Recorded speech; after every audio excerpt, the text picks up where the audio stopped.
चलिए, सबसे पहले हम बैठने के लिए आपको आज योग सीखना है ना। आज कल स्वामी विवेकानंद जी का जयंती है और योग पर भी उनका साहित्य जो है योग के बारे में जो बताए हैं, राजयोग के बारे में, कर्म योग के बारे में, है ना, योग दर्शन के बारे में, है ना। तो उसका बीच बीच में हम चर्चा भी करते जाएंगे और क्रियात्मक योग का भी आप जो इनका जो मूल चीज है उसको आप ग्रहण करते जाएंगे, ठीक ना। सर्वप्रथम मैं शुरू करता हूँ आपके दिनचर्या से। सुबह जब आपको कितने बजे उठना चाहिए, कोई समय निर्धारित नहीं है। वैसे तो आप लोग बच्चे को नींद भी लेना है 6 से 8 घंटे, ठीक ना। तो ये कोशिश करना है हमको सूर्योदय से पहले उठना है ना। कब उठना है? सूर्योदय से पहले। क्यों उठना है? हर चीज का वैज्ञानिक तथ्य है, उसके एविडेंस पर हम बात करेंगे। क्यों सूर्योदय से पहले उठना है? आयुर्वेद में है कि हमारे मानव के शरीर में 3 दोष होते हैं, है ना। कौन सब दोष होते हैं पता है? पता है? वात दोष, पित्त दोष और कफ दोष। कितने दोष होते हैं? 3 दोष होते हैं। वात दोष, पित्त दोष और कफ दोष। जैसे हम दिन भर, जैसे अभी धूप सूर्य भगवान का आगमन हुआ, तो इस सूर्योदय के बाद पूरे दिन जो होता है इसका समय होता है। उस समय में 3 दोष में एक दोष प्रबल होता है अपने समय के अनुसार, ठीक ना। तो दिन में जो है कौन सा दोष सबसे प्रबल होता है? पित्त दोष। दिन में कौन सा दोष प्रबल होता है? इसलिए दिन में जो है ना हमारे शरीर हमारा ज्यादा गर्म रहता है ना। जैसे ही सूर्यास्त होता है, रात्रि आना शुरू हो जाता है, धीरे धीरे कौन सा दोष प्रबल होना शुरू हो जाता है? कफ दोष, ठीक ना। जैसे ही रात्रि होकर फिर सुबह का 12 बजे के बाद, 1 बजे के बाद, वैसे 12 बजे के बाद फिर दिन ढलना शुरू हो जाता है, रात ढलना शुरू हो जाता है। तो फिर उस टाइम फिर कौन सा दोष प्रबल होना शुरू हो जाता है? वात। वात मतलब वायु, है ना। तो रात में कफ दोष हुआ।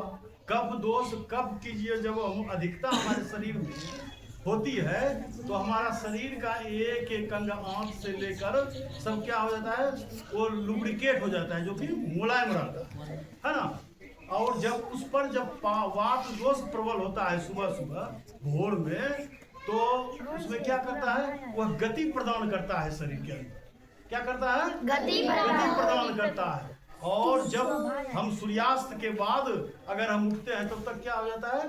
पित्त का प्रबलता हो जाता है। तो वो क्या करता है? हमारे शरीर के अंदर जो कफ का जो बना हुआ है, वो लुब्रिकेटेड जो बना हुआ है, जल का अंश कहिए उसको, वह क्या कर देता है? वह क्या कर देता है? सुखा देता है। इसलिए बोला जाता है कि सूर्योदय के पहले उठने से, जब आप उस समय उठिएंगे और 1 गिलास पानी पी के, चाहे सुसुम पानी हो, मौसम के हिसाब से तेज गर्म पानी हो या नॉर्मल पानी हो, जब आप शौच के लिए जाएंगे तो आपका पेट बिल्कुल साफ हो जाएगा, कब्ज नहीं हो सकता है, ठीक ना। जो बच्चे लेट से उठते हैं या हमारे समाज में जो भी व्यक्ति लेट से उठते हैं, सबको कब्ज की समस्या है। अगर कब्ज की समस्या हो गई तो फिर हमसे योग नहीं हो सकता। अगर हमारा पेट साफ नहीं हुआ तो योग होगा?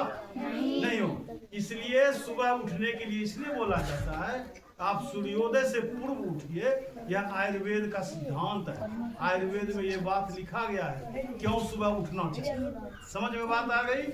सुबह उठिए, शौच से निवृत्त हो जाइए और सुबह सुबह आपको प्रतिदिन योग में लिप्त होना चाहिए। खास करके आप जैसे नौनिहालों को तो बिल्कुल ही, हम लोग तो थोड़ा अब ओल्ड एज हो गए, हम लोग भी करेंगे तो हमको लाभ होगा, लेकिन आपको जिस स्तर से लाभ होगा वो हम लोग प्राप्त नहीं कर सकते, ठीक ना। तो योग से सबसे बड़ा लाभ जो है हमारा बौद्धिक विकास होता है, हमारा शारीरिक विकास होता है, हमारा वैचारिक विकास होता है। इसलिए योग करना चाहिए, करना चाहिए ना। आप लोग को इंटरेस्ट आ रहा है बात सुनने में कि बोझ लग रहा है सुनने में? आ रहा है ना। कुछ मूल चीज को समझने से क्या होता है, जब हम उसको जानेंगे ना तो हमको उसके प्रति तब लगाव। जब तक हम किसी को जानेंगे नहीं उसके प्रति लगाव नहीं हो सकता। आप हमको नहीं जानते हैं, अभी किसी को मेरे प्रति लगाव नहीं, लेकिन हमारे आगे पीछे बैठे हुए जो भी है, जिनको हमको पहचानते हैं, हमसे उनका बहुत नजदीकी है, तो उनसे हमको लगाव। उसी तरह योग का जो मूल चीज है उसको जब आप जानेंगे, उससे हमको क्या फायदा होता है, क्या करने से योग में हमको करने से ज्यादा लाभ मिलता है, जब ये आप यह जानेंगे तो आपको धीरे धीरे योग से लगाव होगा। चलिए, आपको सबसे पहले जब आप निवृत्त हो गए तो आपको बैठने का तरीका सीखना है। योग में कैसे बैठा जाता है, तो सबसे पहले योग में हम 3 आसन इसमें बताया जाता है कि 3 आसन में बैठना है। सबसे प्रथम आसन जो होता है इसको कहते हैं पद्मासन। पद्मासन कैसे बैठते हैं? देखिए, दायां पैर उठाए, बाएं जंघा पर रख दिए। देखिए, आप लोग भी कोशिश कीजिए, और बायां पर उठाकर दाएं जंघा पर रख दीजिए। हाँ,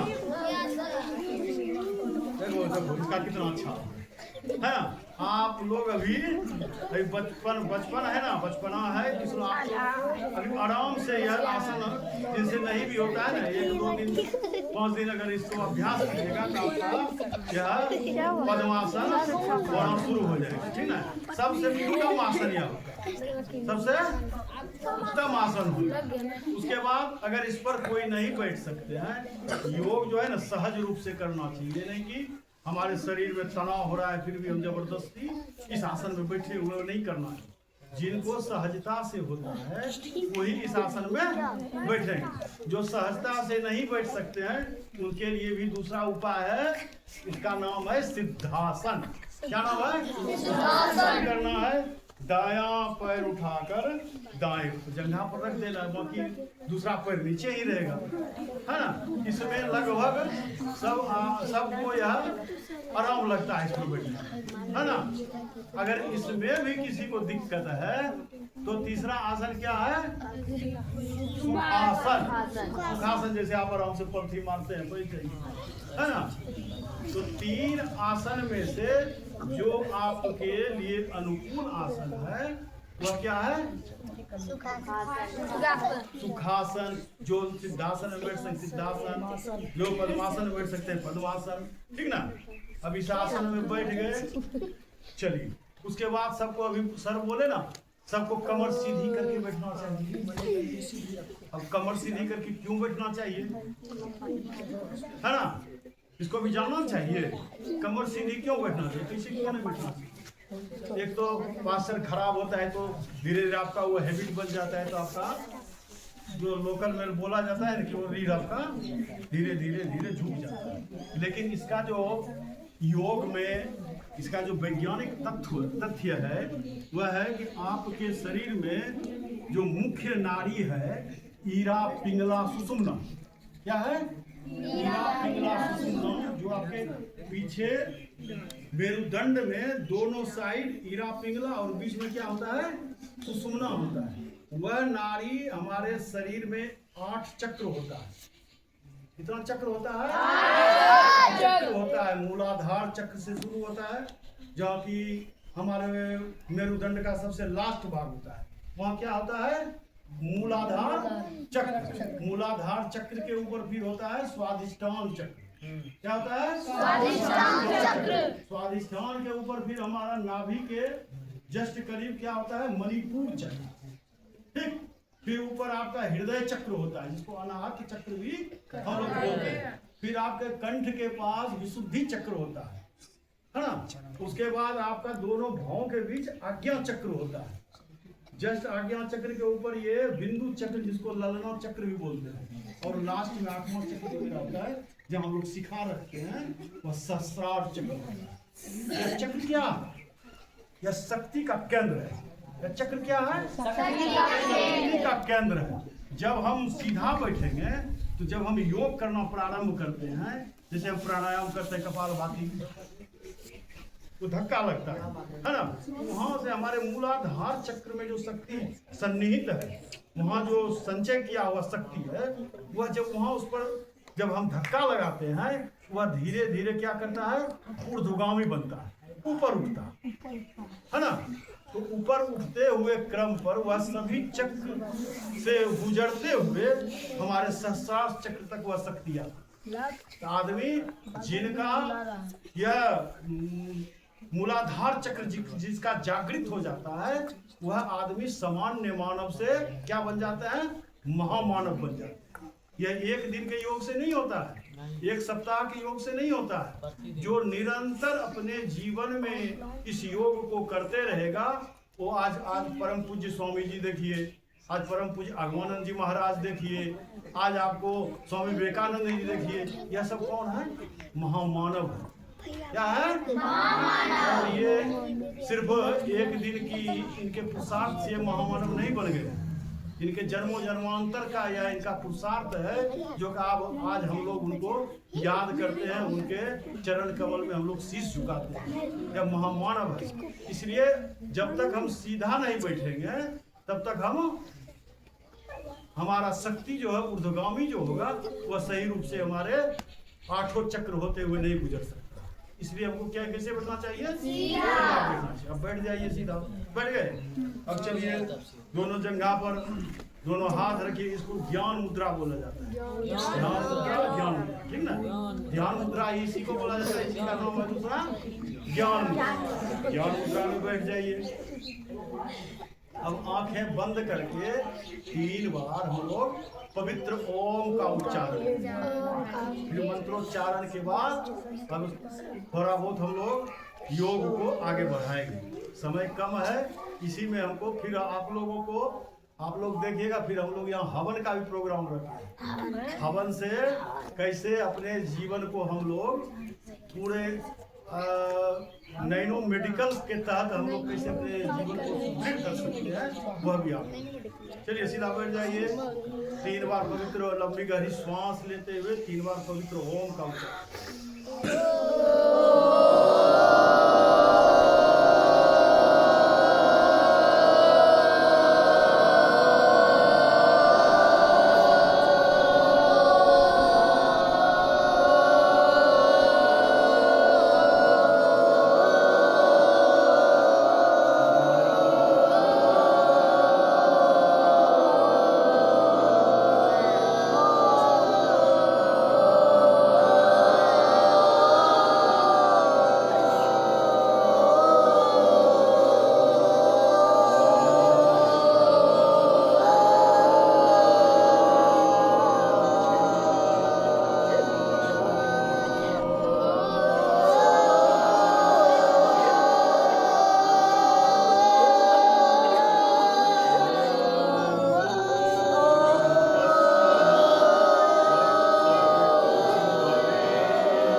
यद्भद्रं तन्नया शुभम्। ॐ सर्वे भवन्तु सुखिनः, सर्वे सन्तु निरामयाः, सर्वे भद्राणि पश्यन्तु मा कश्चित् दुःखभाग्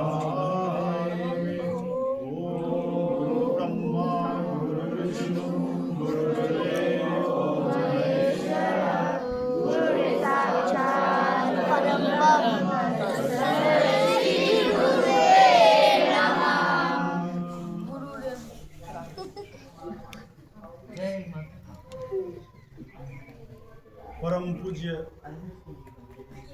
श्रद्धेय वंदनीय महान विचारक, महान समाज सेवी,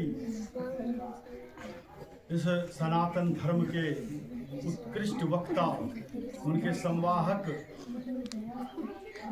स्वामी विवेकानंद जी के पूर्व जयंती पर उनको नमन करते हुए इस नगरा धरा के पवित्र धरा के हमारे पूज्य श्रद्धेय वंदनीय संत परमहंस स्वामी आगमानंद जी महाराज के चरण कमलों में नमन करते हुए योग के पुरोधा, आयुर्वेद के पुरोधा परम पूज्य स्वामी जी व आचार्य जी के सूक्ष्म उपस्थिति को नमन करते हुए इस नगरा ग्राम, जो कि अत्यंत ही पवित्र ग्राम है, इस ग्राम को अगर हम अध्यात्म का ग्राम कहें, इसको हम योग का ग्राम कहें तो कोई अतिशयोक्ति नहीं होगी। यह ग्राम, मैंने इस पर जब विचार किया, नग रह, जब इसके अर्थ के हम मूल में जाने का प्रयास किया, जब इसको संधि विच्छेद करके हम नग जोड़ रह का जब इनका अर्थ के बारे में हम सोचने लगे, तो नग का शाब्दिक अर्थ होता है जो कि श्रेष्ठ हो, जो सबसे ऊंचा हो, और रह जो यहाँ प्रवास करता हो, जो यहाँ रहता हो, जो यहाँ का निवासी हो। तो ये श्रेष्ठ ग्राम के श्रेष्ठ धरा पर रहने वाले सभी निवासियों का, सभी रहने वालों को हम अपने हृदय से उनको नमन करते हैं, उनका वंदन करते हैं। यह जैसे यह योग की नगरी अगर हम इसको कहते हैं, यह हमको जैसा ज्ञात है कि कोई भी हमारे नजर में कोई भी ऐसा ग्राम नहीं होगा जो कि यहाँ हमारे कम से कम 50 योग शिक्षक हमारे इस ग्राम में। इसके लिए आप लोग करतल ध्वनि से ताली लगाएं अपने।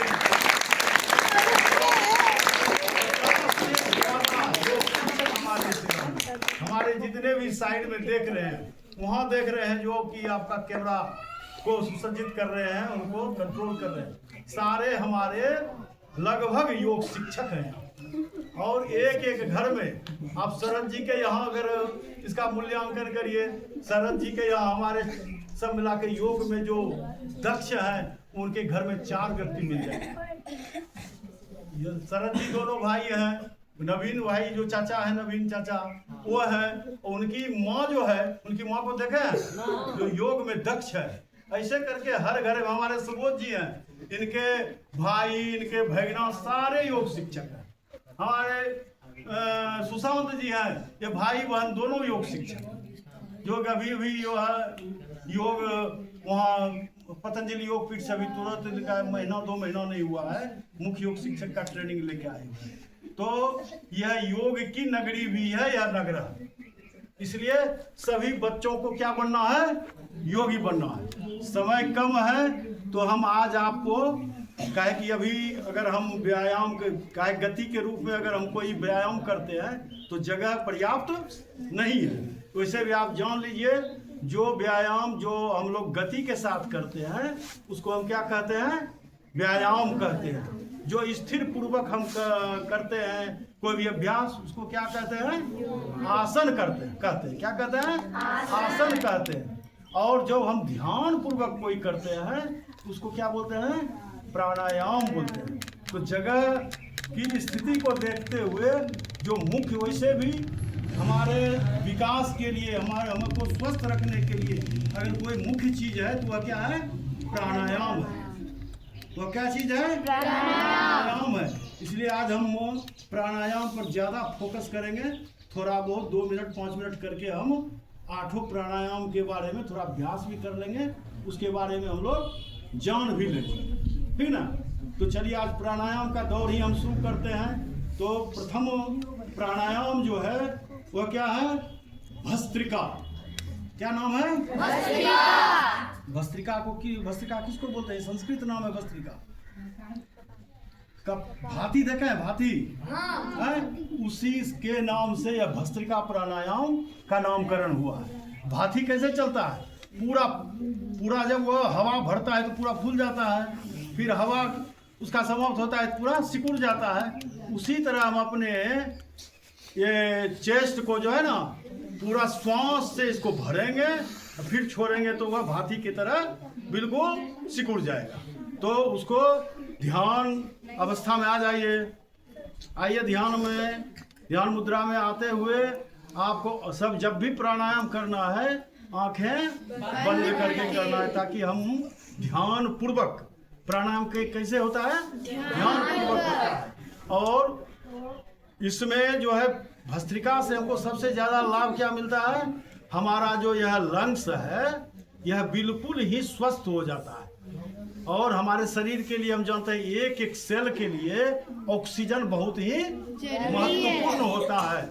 ऑक्सीजन अगर हमारे एक एक सेल को नहीं मिले तो वह सेल क्या हो जाता है, मृत प्राय हो जाता है। जब बिल्कुल इसी तरह कंडीशन बना रहता है तो वह सेल मरते मरते फिर वह क्या स्थिति बन लेता है, उसका ट्यूमर बन जाता है, वही आगे चलकर कैंसर बन जाता है ना।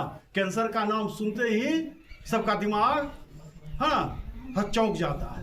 तो जब तक हमारे एक एक सेल को जब तक हम स्वस्थ नहीं रखेंगे, इस शरीर में कितना सेल है पता है, इस शरीर में 37 ट्रिलियन सेल है।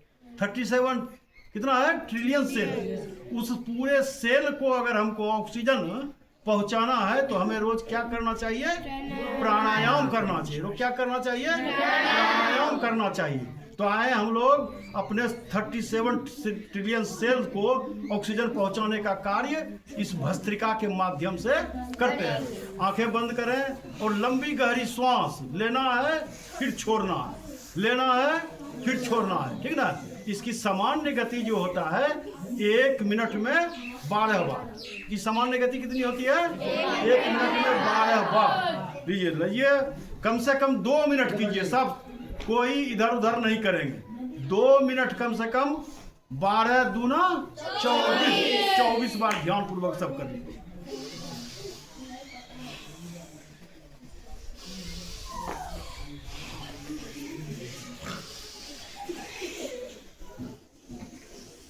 बदमाशी कीजिएगा तो हम पीटते भी हैं। जो बताया जाए उसको सीखिए, है ना।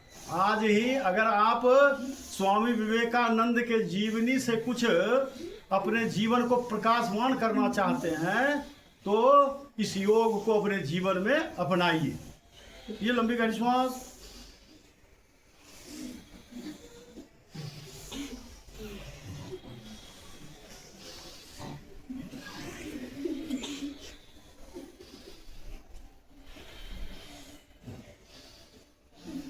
लंबी गहरी श्वास लें और छोड़ें 1 मिनट में 12 बार। अपने लंग्स को पूरा स्वस्थ अगर रखना है, अपने एक एक सेल को स्वस्थ रखना है। एक एक सेल जो हमारा एक एक बॉडी के समान होता है, उस सेल में एक एक सेल में बॉडी भी होता है और सेल में हमारा ब्रेन भी होता है। हमारे ब्रह्मांड में जितनी शक्ति है उतनी ही शक्ति हमारे शरीर में, जिसको हम पिंड बोलते हैं, उतनी शक्ति हमारे पिंड में होती है। और जिसका एक एक सेल जिसका जागृत हो जाएगा उसके पिंड में इतनी शक्ति हो जाएगी। आप जितना ब्रह्मांड में शक्ति देख रहे हैं, परमाणु अणु के बराबर आपके अंदर शक्ति का सृजन होता है। अपने पूरे जीवन काल में मानव अपनी पूरी शक्ति का 5% भी उसको यूटिलाइज नहीं कर पाता है। जो मानव 5% से ज्यादा अपने शक्ति का यूटिलाइज कर लेता है वो मानव नहीं महामानव बन जाता है। इसलिए अगर हम अपने आप को इसमें उबारें, हम अपने आप को इस पिंड के शक्ति को उबारने का प्रयास करें तो वो हमें प्राणायाम के माध्यम से हम इसको कर सकते हैं। हमारा लीवर, किडनी, हमारा इंटेस्टाइन, हमारा हार्ट सब इसी से स्वस्थ होता है। लंबी गहरी श्वास। इस प्राणायाम का क्या नाम था, भस्त्रिका। क्या नाम था, क्या नाम था। अब इसमें थोड़ी सी सावधानी किनको बरतना है, जो अत्यधिक कमजोर हो, अत्यधिक कमजोर हो उसको जोर जोर से नहीं करना है, थोड़ा सा बिल्कुल सामान्य रूप से करना तो सबको है, थोड़ा सामान्य रूप से करना। जिनका सर्जरी, अगर मान लीजिए आज हम योग शिक्षक बन जाते हैं, किसी को करवाने जाएंगे तो हमको इसका दुष्परिणाम का भी ज्ञान होना चाहिए, किनको हम करवाएंगे, किनको हमको नहीं करवाना चाहिए। जिनका अभी तत्काल सर्जरी हुआ है ना, उनको अभी इसको नहीं करवाना है, ठीक ना। चलिए फिर आगे इस क्रम को जारी रखते हुए अगला प्राणायाम का नाम है कपाल भाती। क्या नाम है? कपाल भाती। कपाल इसको कहते हैं, भाती मीन्स होता है चमकना, है ना। जब आप लगातार कपाल भाती करेंगे तो आपका यह कपाल जो है ना चमकने लगेगा। और कपाल भाती से क्या लाभ हमको होता है? कपाल भाती से लाभ होता है कि हमारा लीवर, हमारा कि जितने भी इंटरनल जो भी हमारा ये ऑर्गन्स है ना, वो सारे ऑर्गन्स क्या होता है? स्वस्थ होता है, उसमें मजबूती आता है। तो हमें गंभीर रोग से हम बच सकते हैं अगर हम रोज प्रतिदिन कपाल भाती अगर करें। तो कपाल भाती करते कैसे हैं? कपाल भाती श्वास को सिर्फ बाहर छोड़ने पर, नाक से श्वास को बाहर छोड़ने पर ही ध्यान केंद्रित करना है, ठीक ना। वापस श्वास को लेने पर हमको ध्यान केंद्रित नहीं करना है। जैसे देखो, तुम ध्यान दो, तुम क्या हंसती है इधर? एकदम क्या केंद्रित हो, तुम ही को कहते जो आगे में बैठी है ना। सुनो, सुन के करो। यह एकदम गंभीरता पूर्वक कोई भी चीज सीखना है ना, गंभीरता पूर्वक सीखना चाहिए। कपाल भाती कैसे करते हैं? इसकी गति जो होती है, यह प्रति सेकेंड एक धक्का इसको लगाना होता है। 1 मिनट में 60 बार। 1 मिनट में सबसे कम चलो 2 मिनट ही करना है, लेकिन बिल्कुल सही ढंग से करना है, श्रद्धा पूर्वक करना है, सीखना है इसको। आप अपने घर पर भी करके आएंगे, आपके शरीर में लगेगा एक नया स्फूर्ति, अपना नया शक्ति से आपके शरीर में, पूरा शरीर आपका जो है ना शक्ति से ओतप्रोत हो जाता है। अगर आप प्राणायाम ढंग से कर लेते हैं, 10 से 15 मिनट भी अगर कर लेते हैं। तो कपाल भाती कैसे करना है? आंख बंद की, सबसे पहले सब आंख बंद की, सिर्फ कान से सुनिए, आंख किसी का नहीं खुला रहना चाहिए। आपको जो हम बोल रहे हैं उसको सिर्फ श्रवण करना है और उस तरह जैसे बताया जाता है उसको फॉलो करना है। आंख बंद करो, आंख बंद करो, किसी का आंख नहीं खुला रहना चाहिए। चलिए, श्वास को बाहर, नाक से श्वास को बाहर फेंकिए, पेट आपका अंदर जाएगा। जैसे ही फेंकिएगा पेट आपका अंदर जाएगा। 2 मिनट मात्र कीजिए।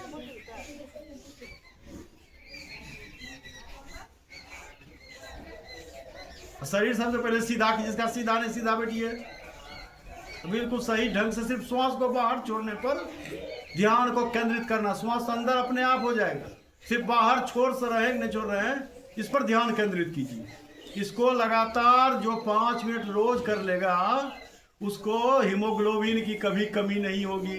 बच्चियों में हीमोग्लोबिन की कमी ज़्यादा होती है, इसलिए अपने हीमोग्लोबिन को अगर आप नियत रखना चाहते हैं तो आपको रोज कपाल भाती का आलंबन लेना होगा। इससे आपके शरीर का एक लीवर जो है, लीवर किडनी आपका एकदम दुरुस्त रहेगा। इसका नाम क्या था? कपाल भाती। पहला प्राणायाम जो बताया उसका क्या नाम था? क्या नाम था? भस्त्रिका। फिर इसका उसके बाद क्या बताया? कपाल भाती। अब कपाल भाती किसको नहीं करना चाहिए, इसके बारे में जानना है ना। ज्ञान जब भी लेना है तो संपूर्ण ज्ञान होना चाहिए। कपाल भाती भी जो पेशेंट ऑपरेट हुआ है, 6 महीना जिसका नहीं हुआ है उनको नहीं करवाना है। और खास करके महिलाओं को जो गर्भवती है उसको जोर जोर से नहीं करवाना, उसमें उस अवस्था में उसको नहीं करवाना है। जो माताएं, बहनें, बच्चियों को जो पीरियड का टाइम होता है, पीरियड के टाइम पे 3 से 5 दिन उनको कपाल भाती नहीं करना है, ठीक। इतना सा सावधानी भी सबको, इसका लाभ भी और किस अवस्था में हमको नहीं करवाना है इसका भी हमें भान होना चाहिए, ठीक ना। ये दूसरा प्राणायाम था कपाल भाती। चलिए अगला प्राणायाम जो है वह बाह्य प्राणायाम। क्या है? बाह्य प्राणायाम में क्या होता है, उसमें हमको 3 बंध लगते हैं। उसमें कितने बंद लगते हैं? 3 बंद। जब हम अपने ये नाभि के नीचे के भाग को अंदर खींचते हैं, उसको कौन सा कहते हैं? क्या बंद कहते हैं? मूल बंद। क्या कहते हैं? मूल बंद कहते हैं। उसके बाद जब हम पेट को अंदर खींचते हैं, उसको क्या कहते हैं? उड्डयन बंद कहते हैं। क्या कहते हैं? अब फिर अपने टुड्डी को जब हम छाती से लगाकर ये इसको ब्लॉक कर देते हैं, इसका क्या नाम है? जालंधर बंद। क्या नाम है? तो जब भी हम बाह्य प्राणायाम करते हैं तो इसमें हमको 3 बंद लगाना होता है ना? तो 3 बंद को लगाकर इसमें श्वास को यथाशक्ति रोकना है। फिर जब तक हम रोक सकते हैं रोकेंगे, फिर हमको श्वास को दायां नासिका बंद करते हुए बायां नासिका से श्वास को बाहर निकाल देना, ठीक ना? तो चलिए इसको कीजिए, श्वास को बाहर से पूरा छोड़िए, नाभि के नीचे के अंदर खींचिए, पेट को अंदर खींचिए, अपनी टुड्डी को छाती से लगाइए, आंख बंद करके श्वास को रोकिए यथाशक्ति जब तक रोक सकते हैं। फिर दाएं नासिका को बंद करते हुए बाएं नासिका से श्वास को बाहर निकाल लें, ठीक ना? तो इसमें भी मूलाधार वाला कंडीशन रहेगा। उस पीरियड में जिसको जिसके बारे में बोले उस अवस्था में किसी को नहीं करना है। और यह जो बाह्य प्राणायाम है आपके शक्ति को ऊर्ध्वगामी बनाने के सबसे महत्वपूर्ण प्राणायाम है। जो इसका अभ्यास रोज 10 बार 5 बार अगर करेगा तो उसके शरीर का जो निहित शक्ति है चक्र पर, मूलाधार चक्र से लेकर हमारे स्वादिष्ठान मणिपुर चक्र होते हुए, तो अपने शक्ति को ऊर्ध्वगामी बनाने का मतलब क्या है? जब आपका शक्ति ऊर्ध्वगामी होगा तो आपका ये दिमाग भी तेज होगा। आप जो पढ़िएगा वह तुरंत आपको याद हो जाएगा, समझे ना? आपके वाणी की क्षमता बढ़ जाएगी, आपका विचार शुद्ध हो जाएगा। ये विकास ये होता है, तो ऊर्ध्वगामी शक्ति बनने से हमको ये फायदा होता है, ठीक ना? चलिए फिर कितने प्राणायाम हो गए? 3। कौन सा हो गया? बाह्य प्राणायाम। अगला प्राणायाम बताएंगे उज्जयी। क्या बताएंगे? जिनको भी गले की कोई समस्या हो, टॉन्सिल की कोई समस्या हो, है ना, थायराइड की कोई समस्या हो, छोटा बच्चा है कोई तुतला कर बोलता है उसकी समस्या हो, तो सबके लिए उज्जयी प्राणायाम बहुत ही लाभकारी होता है ना? बहुत ही लाभकारी होता है। अब उसको करते कैसे हैं? इसको कम से कम 3-5 जिसको जिस तरह से अगर समस्या है 11 से लेकर 21 बार भी इसको कर सकते हैं, लेकिन कम से कम 3 बार सबको करना चाहिए। इसको करते हैं कैसे? हम श्वास को जो खींचेंगे वो गले से आवाज लेते हुए हम अंदर उसको खींचेंगे, है ना? गले से आवाज होते हुए श्वास को अंदर खींचते हैं। फिर उसको हम ये जालंधर बंद लगाकर रोकते हैं यथाशक्ति। फिर उसी तरह दाएं नासिका बंद करते हुए बाएं नासिका से श्वास को बाहर निकाल देते हैं, ठीक ना? ऐसे देखो हम कैसे करते हैं, पहले ऐसे करो, खींचो, तो जिसका गला फ्रेश नहीं होगा नहीं खींच पाएगा।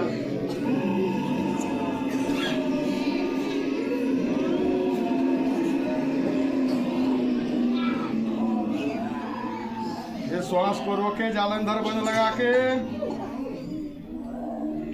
जब तक रोक सकते हैं रोके। फिर दाएं नासिका को बंद करते हुए बाएं नासिका से श्वास को बाहर निकाल देते हैं।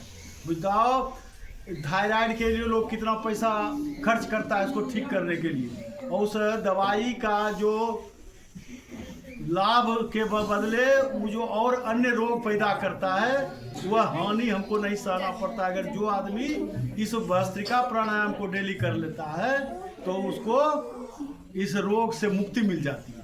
टॉन्सिल की समस्या है, जिनको भी टॉन्सिल बराबर होता है आप यह करके आजमा लेना, आपका महीना सप्ताह के अंदर ही आपका पूरा टॉन्सिल की समस्या आपका छूट जाएगा। इसलिए इसको बच्चों में टॉन्सिल की समस्या ज़्यादा होती है, इसलिए इसको डेली 3 बार रोज सुबह कर लिया कीजिए खाली पेट। फिर पहले 3 बार जल्दी पुरा देते हैं हम लोग।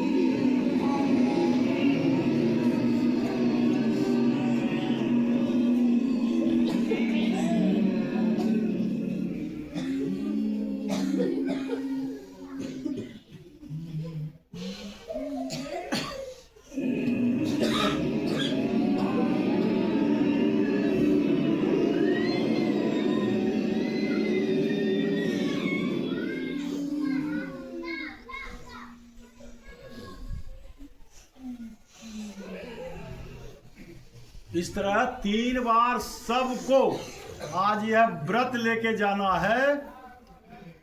स्वामी विवेकानंद जयंती के पूर्व संध्या पर इस ज्ञानोदय शिक्षण संस्थान से कि सबको सुबह 3 बार उज्जयी प्राणायाम करना है। सब ले रहे हैं व्रत? सब संकल्प ले लिए? जी सर। आप इसको करके देखिए, 1 सप्ताह के अंदर जिनको भी गले की समस्या है उनका समस्या धीरे धीरे ठीक हो जाएगा, ठीक ना। इसलिए 3 बार रोज सबको करना है। और बच्चों में यह समस्या बहुत ज्यादा है टॉन्सिलाइटिस का, ठीक ना, उस सब का समस्या धीरे धीरे सॉल्व हो जाएगा।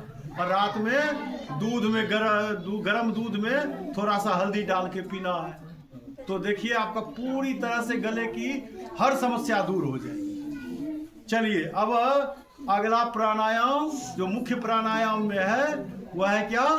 अनुलोम विलोम। अनुलोम विलोम 5वां प्राणायाम। कितना है? 5वां। इसके पहले 4 प्राणायाम आप लोग सीख लिए। क्या क्या सीखे? पहला दूसरा तीसरा और चौथा। वाह, कितना सबका मेधा तेज है ना। चलिए अनुलोम विलोम करते हैं। ये जो अनुलोम विलोम कर रहे हैं यह आपके मेधा शक्ति को और ज्यादा बढ़ाता है, ठीक ना। और अनुलोम विलोम करते कैसे हैं? दाएं हाथ के अंगूष्ठ से दाएं नासिका को बंद करते हुए प्रथम बार दाएं नासिका से श्वास को अंदर लेते हैं, ठीक। पहले सीख लो। लिए पूरा श्वास खींचे, फिर बाएं नासिका को बंद करते हुए दाएं नासिका से श्वास को बाहर निकालना, फिर दाएं नासिका से श्वास को जिससे निकाले फिर उसी से खींचेंगे, फिर उसको बंद करते हुए दाएं नासिका से छोड़ेंगे। यही क्रम को लगातार चलाते रहेंगे तो कम से कम अनुलोम विलोम कम से कम 5 मिनट करना चाहिए। लेकिन आज 1 मिनट में ही छुट्टी दे देंगे इसलिए कि समय कम है, ठीक ना। चलिए खाली आप विधा सीख लीजिए। चलिए कर लीजिए।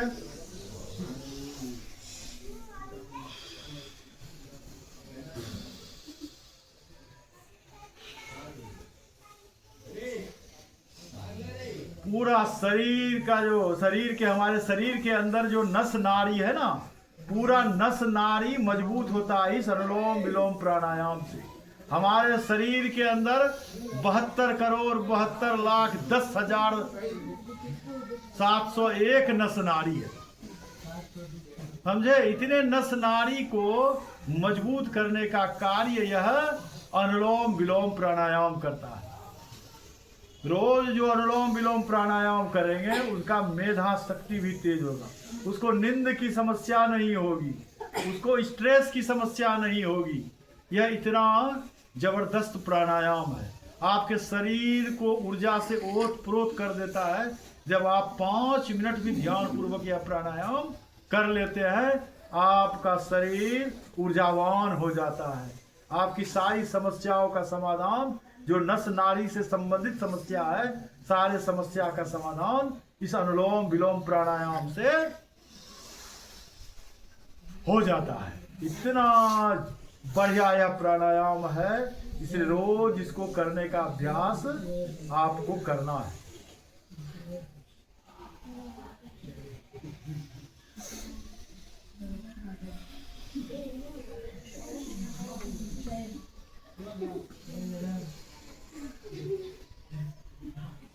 क्या नाम था इसका? सांकेतिक तौर पर आपको सिर्फ आज बता रहे हैं, है ना। आज समय थोड़ा कम है इसलिए सांकेतिक रूप से बता रहे हैं, लेकिन आपको संपूर्ण रूप से उसे ग्रहण करना है, ठीक ना। आप 8 प्राणायाम का नाम भी अगर याद कर लेते हैं तो धीरे धीरे आप उसका अभ्यास आप YouTube देखकर भी कर सकते हैं, है ना। तो आपका 5 प्राणायाम हो गया। अब बचा 3 प्राणायाम। 3 प्राणायाम में क्या क्या आएगा? अब इसमें 3 में कहीं किसी को ब्रेक नहीं करना है। तीनों प्राणायाम साथ है ना, तीनों प्राणायाम साथ। इसमें होगा उद्गीत, है ना, भ्रामरी, उद्गीत और ध्यान। भ्रामरी, उद्गीत और ध्यान, ये तीनों प्राणायाम साथ रहेगा। इसमें किसी को भी कोई ब्रेक नहीं मिलेगा। तो अब हम पहले बता देते हैं कैसे आपको भ्रामरी करना है। भ्रामरी, भौरा, घोड़ा के बारे में जानते हैं? भौरा कैसे बोलता है, उसी तरह हमको ओम के नाम का गुणगान करना है भौरा बनकर, है ना। तो भौरा बनने के लिए हमको क्या करना होगा, दोनों अंगूठा से दोनों कान को बंद करना है। पहले देख लीजिए, दोनों अंगूठा से दोनों कान को बंद करना है। ये 2 उंगली जो ऊपर का है ये कपाल पर रहेगा, बीच की जो ये 2 उंगलियां हैं ये आंख पर रहेगा, और 2 उंगली आपके गाल के समीप रहेगा, ठीक ना। तो इस अवस्था में हमको अपने आप के मुद्रा को बनाना है और भौरा के तरह हमको ओम के नाम का गान करना है। ये हो गया भ्रामरी। इसके बाद आंख नहीं खोलना, 3 बार हम लोग भ्रामरी करेंगे। कितने बार करेंगे? 3 बार। गहरी लंबी श्वास लेंगे, 1 बार करेंगे, फिर श्वास खत्म हुआ, फिर गहरी लंबी श्वास लेंगे, फिर दोबारा करेंगे। उसके बाद आंख बंद रहते हुए ही हमको दोनों जंघा पर ध्यान मुद्रा में आ जाना है। उसके बाद हम कौन सा प्राणायाम करेंगे? उद्गीत। क्या करेंगे? उद्गीत, जिसमें हमको मुख से ओम के नाम का गान गाना, गीत गाना, ठीक ना। उसको क्या बोलते हैं? उद्गीत। 3 बार भी हम उद्गीत करेंगे। उसके बाद बिना हल्ला गुल्ला किए, बिना आंख खोले, हमको कम से कम 2 मिनट के लिए बिल्कुल ध्यान करना है।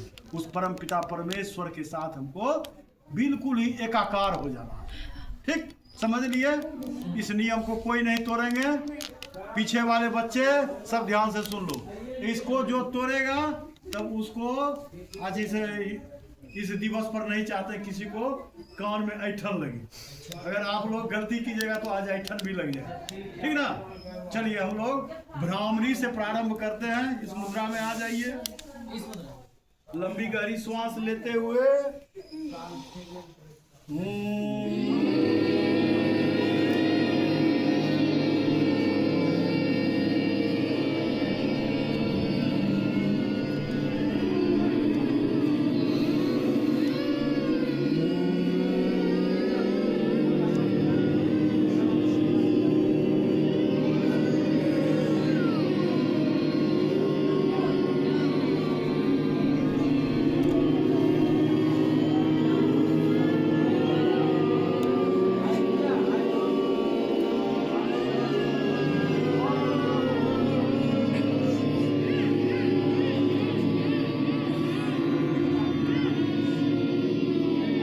आए, दोनों हाथ जगह पर रखते हुए उद्गीत 3 बार लंबी गहरी श्वास लेते हुए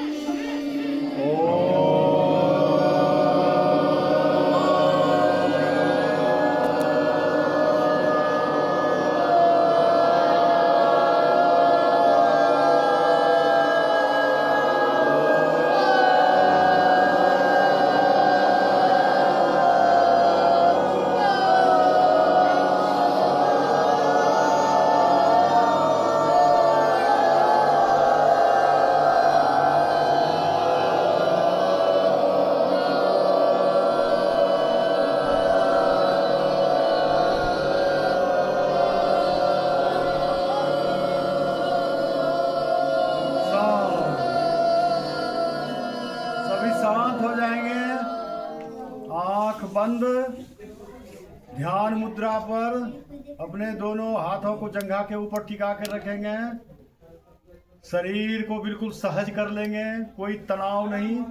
आंखें बंद करेंगे, किसी को आंख नहीं खोलना है और अपने परम पिता परमेश्वर के को ध्यान करते हुए बिल्कुल उनके साथ एकाकार होने का प्रयत्न करेंगे। दोनों भाव के बीच आज्ञा चक्र पर अपने आप को एकाग्र करेंगे। अपने ध्यान को केंद्रित करें दोनों भाव के बीच, जिनको आज्ञा चक्र बोला जाता है।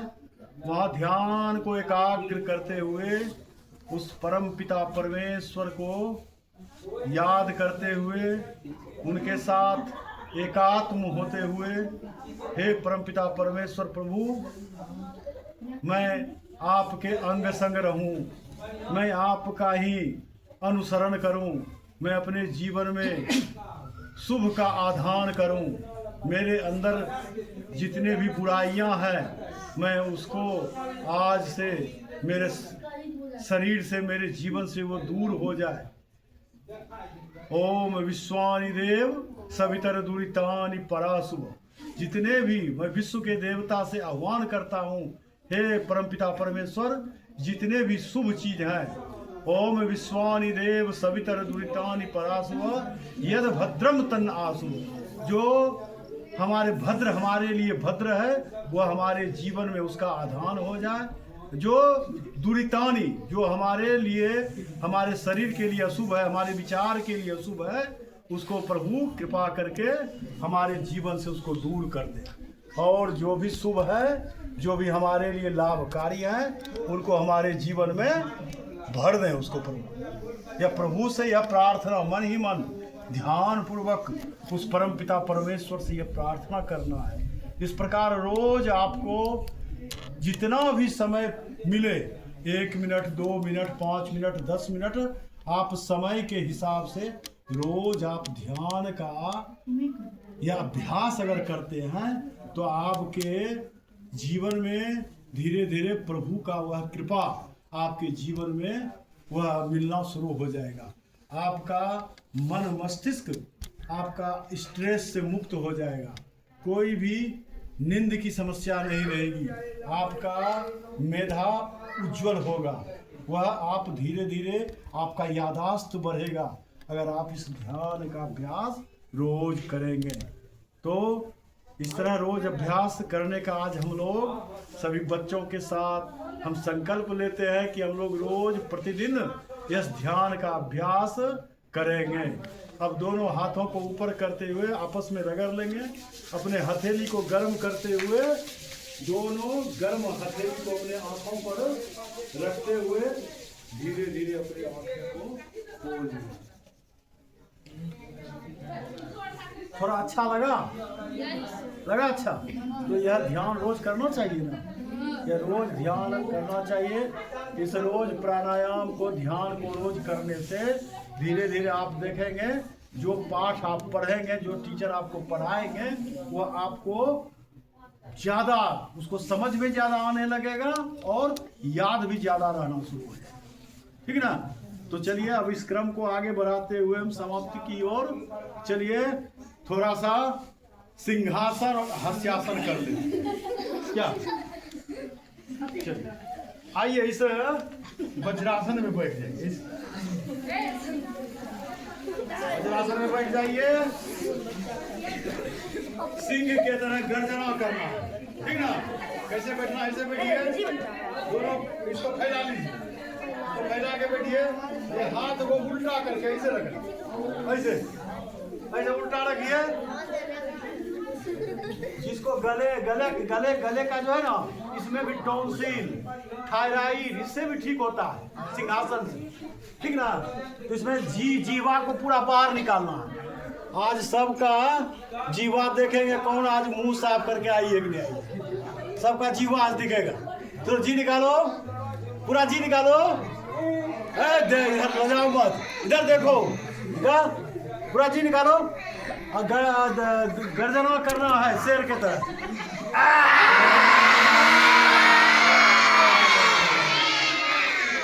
तुमको बकरी के तरह करना है। तुम बकरी है कि शेर है? ऐसे बोलता है, ऐसे बोलता है। शेर बोलता है, गर्जना उसका होता है।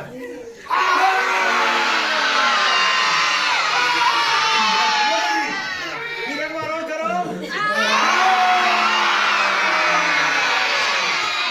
धीरे धीरे थोड़ा सा गला को सहला, इसमें खराश आ जाता है ना जोर से आवाज करने पर, तो इसको गला को, इसको जो रोज करेगा गले का सारा समस्या समाप्त।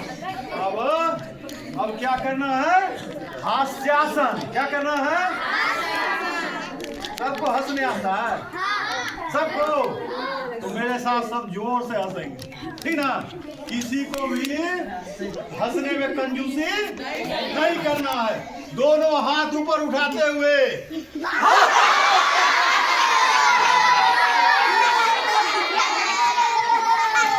एक बार और।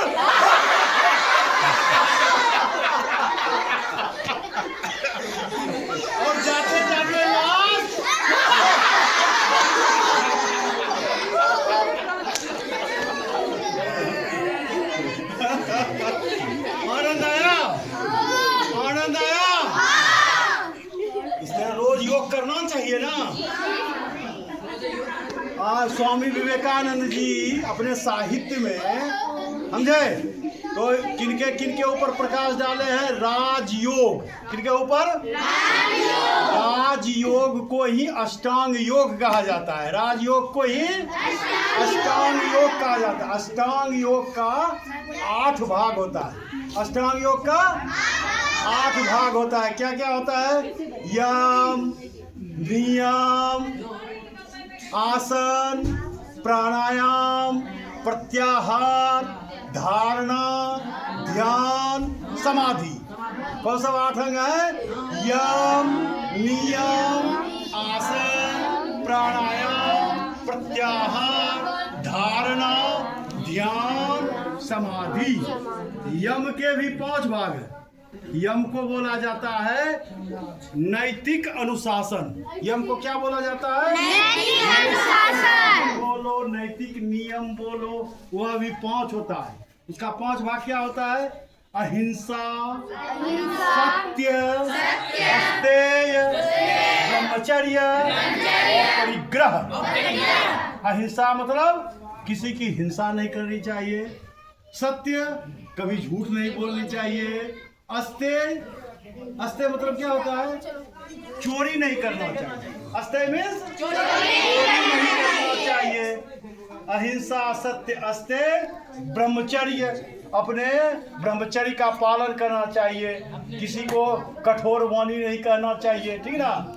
और अपने जितने भी हमारे शारीरिक अंग है सबको नियंत्रण में रखना चाहिए। फिर होता है अपरिग्रह। अपरिग्रह मीन्स क्या होता है? अपरिग्रह मीन्स किसी चीज का लालच नहीं होना चाहिए। उसको अधिक संचय नहीं करना चाहिए। लालच होगा तभी तो संचय करेंगे। तो किसी चीज का संचय नहीं करना चाहिए, उसी को बोलते हैं अपरिग्रह। उसके बाद फिर होता है नियम। नियम जो है व्यक्तिगत अनुशासन है। क्या है? व्यक्तिगत अनुशासन है, व्यक्तिगत नियम है। वो भी 5 प्रकार के होते हैं। क्या होते हैं? शौच, संतोष, तप, स्वाध्याय, ईश्वर परिनिधान। क्या होता है? 5 क्या भाग होता है बोलो? शौच, संतोष, तप, स्वाध्याय, ईश्वर परिनिधान। ठीक ना। तो यह हमारा व्यक्तिगत अनुशासन। हमको पवित्र होना है कि नहीं होना है? शौच करना है कि नहीं करना है? हम अपने शरीर को कितना पवित्र रख सकते हैं और प्रभु का हम कैसे उनके आगे अपना नतमस्तक कर सकते हैं, उसकी कैसे पूजा करने लगते हैं। प्रभु में हमारी आस्था होना चाहिए। ईश्वर प्रणिधान, ठीक ना। तो यह हमारे 5 नियम है। उसके बाद आसन, प्राणायाम, जो भी हम कहें आसन प्राणायाम जो है यह हमारा जो है यह बहिरंग योग है ना।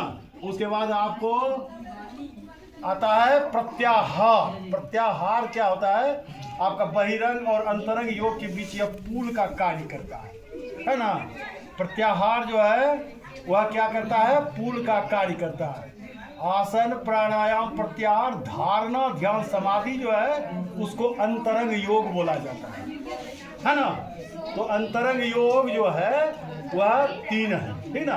तो यह स्वामी विवेकानंद जी महाराज ने इसके बारे में भी, राजयोग के बारे में अपने साहित्य में उन्होंने इस पर प्रकाश डाला। फिर उन्होंने कर्मयोग पर भी प्रकाश डाला। कर्मयोग पर भी प्रकाश डाला। तो कर्मयोग पूरे गीता में किसके बारे में बताया गया है? कर्मयोग के बारे में। भगवान श्री कृष्ण जो है हमेशा हमें कर्मयोग के बारे में हमें उनसे प्रेरणा मिलती है ना। कर्मण्येवाधिकारस्ते मां फलेषु कदाचन मां कर्म फल हेतुर्भुर्मो ते संज्ञो तो कर्मणि, ठीक ना। हमें हमेशा अपने कर्म पर ध्यान को एकाग्रचित होना है, ना कि हम अपने फल की चिंता करें उसके। अगर आप पढ़ाई कर रहे हैं तो उस टाइम सिर्फ पढ़ाई के बारे में ही कर्म करना है, कितना हम पढ़ सकते हैं। यह नहीं कि हम पास होंगे कि नहीं, हम फर्स्ट करेंगे कि नहीं करेंगे, हमको कितना नंबर आएगा। जो बच्चा उस बारे में सोचते रहेगा उसका कर्म जो है ना वो छीन होते जाएगा। जब कर्म नहीं करेंगे तो आपको फल भी नहीं मिलेगा। अगर आपको अच्छे फल अगर चाहिए तो आपको निष्काम सेवा करना, निष्काम कर्म करना है। किसी फल की इच्छा के बगैर आपको कर्म करना है। ठीक, चलिए आज इस युवा दिवस के पूर्व संध्या पर आप लोग सभी बच्चे इकट्ठा हुए और आप लोगों की उपस्थिति बहुत ही अच्छा रहा। सबको अब साधुवाद देते हैं पतंजलि योगपीठ परिवार की ओर से। आज आप लोगों ने जो कुछ सीखा, हम उम्मीद करते हैं आप अपने जीवन में उसको निश्चित रूप से उनका अनुसरण करेंगे और अपने जीवन को उज्जवल बनाएंगे। आज शांति पाठ के साथ थोड़ा इस योग की क्रिया को हम समाप्ति की ओर ले जाते हैं, को पूर्ण करते हैं।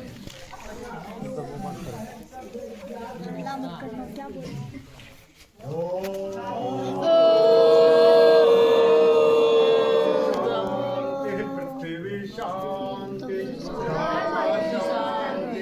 औषधया शांति, वनस्पतया शांति, विश्वे देवा शांति, ब्रह्म शांति, सर्वभूत शांति, शांतिरेव शांति, सामा शांतिरेधि।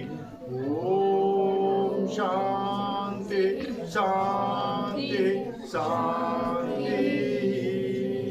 हे परमपिता परमेश्वर प्रभु सबके जीवन को उन्नत बनाना प्रभु। ओम ओम। तो आगे का कार्य शुभ दिन में हवन भी हो जाए तो बहुत जल्दी ही समाप्त कर देंगे। ले आइए।